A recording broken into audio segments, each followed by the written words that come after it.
Assalamualaikum warahmatullahi wabarakatuh.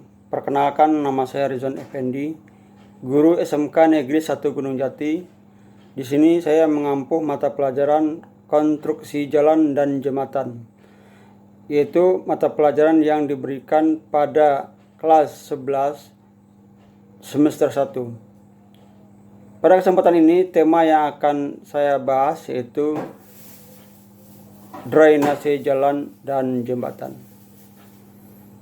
Baiklah, saya akan melanjutkan mengenai apa itu drainase, apa hubungannya dengan jalan dan jembatan. Saya akan masuk pada definisi drainase. Drainase merupakan sebuah metode yang dipergunakan untuk mengalirkan atau menguras kelebihan air yang tidak sesuai dengan keinginan. Hal ini bertujuan untuk mencegah dampak yang buruk yang diakibatkan air yang berlebih tersebut. Selain itu, drainase juga berguna untuk mengontrol kualitas air tanah yang berkaitan dengan salinitas. Drainase terbentuk dari kata to drain, yang berarti mengeringkan atau mengalirkan air. Drainase merupakan suatu sistem pembuangan air bersih dan air limbah pada wilayah pemukiman, industri, pertanian, badan jalan, dan permukaan pegerasan lainnya, serta berupa penyaluran kelebihan air pada umumnya. Bisa berbentuk air hujan, air limbah, atau air kotor lainnya. Air ini dikeluarkan dari kawasan yang bersangkutan, baik di atas maupun di bawah permukaan tanah, ke badan air atau resapan buatan. Nah, itu adalah definisi drainase. Sekarang kita lihat itu macam-macam drainase. Drainase ini ada juga macam-macamnya, yaitu A. Macam-macam drainase berdasarkan sejarahnya adalah drainase alamiah. Drainase alamiah merupakan drainase yang terjadi secara natural tanpa campur tangan manusia. Drainase ini terbentuk oleh aliran air yang mengurus permukaan tanah dan mengalir secara alami dengan adanya bantuan gaya gravitasi. Sehingga lama-kelamaan terbentuklah jalan air yang menyerupai sungai. Pada drainase alamiah tidak terdapat bangunan seperti gorong-gorong, beton, dan bangunan lainnya. Kemudian yang kedua adalah drainase buatan. Drainase buatan, tujuan dari drainase buatan adalah untuk kegiatan pembangunan, khususnya misalnya pembuatan selokan dari batu kali atau batu gunung, gorong-gorong beton, pemipaan, dan masih banyak lagi lainnya. Kemudian yang B, macam drainase berdasarkan perletakannya. 1. Drainase permukaan tanah. Drainase ini digunakan untuk membuang kelebihan air pada permukaan tanah. Letak dari saluran ini adalah di atas permukaan tanah. Yang kedua, drainase di bawah permukaan tanah.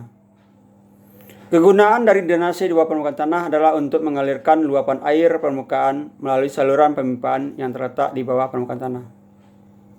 Tujuan pemasangannya adalah untuk menilai keindahan dan kerapian. Contoh drainase di bawah permukaan antara lain pada ruang terbuka publik seperti taman, lapangan sepak bola, maupun landasan pesawat terbang, dan juga tempat-tempat lain yang membutuhkan estetika dan kerapian agar tidak terganggu penggunaannya. Nah, selanjutnya kita lihat ada tujuan dari pembuatan drainase ini. Apa sih tujuan dari pembuatan drainase ini? Tujuan pembuatan drainase adalah yang pertama, upaya yang dilakukan guna meningkatkan kesehatan lingkungan pada daerah pemukiman.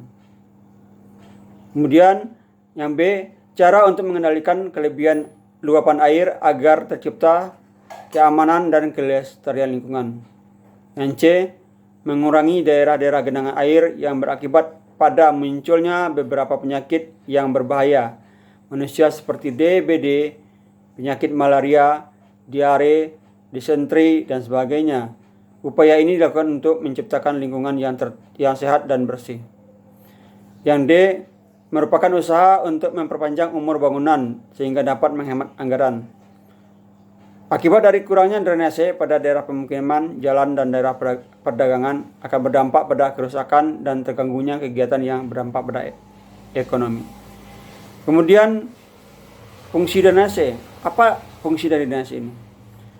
Yaitu yang pertama, menjadikan wilayah yang tergenang air menjadi kering sehingga tidak menimbulkan kerusakan infrastruktur daerah perkotaan dan juga tidak merugikan manusia. Kemudian yang B, genangan air pada tampungan air cepat dikeringkan supaya tidak menimbulkan genangan daerah perkotaan. Hal ini dimaksudkan untuk melindungi infrastruktur yang ada dan kelancaran aktivitas. Kemudian yang C, pengendalian sebagian air permukaan yang berasal dari air hujan untuk digunakan sebagai cadangan air tanah dan daerah perairan. Nah, itulah pengenalan tentang drainase yang saya sampaikan. Kemudian untuk siswa yang membahas ini, tolong nanti dibahas per kelompok tentang drainase yang lebih lanjut. Ya, demikian materi yang saya sampaikan pada kesempatan ini. Kalau ada salah dan janggal, mohon maaf. Wassalamualaikum warahmatullahi wabarakatuh.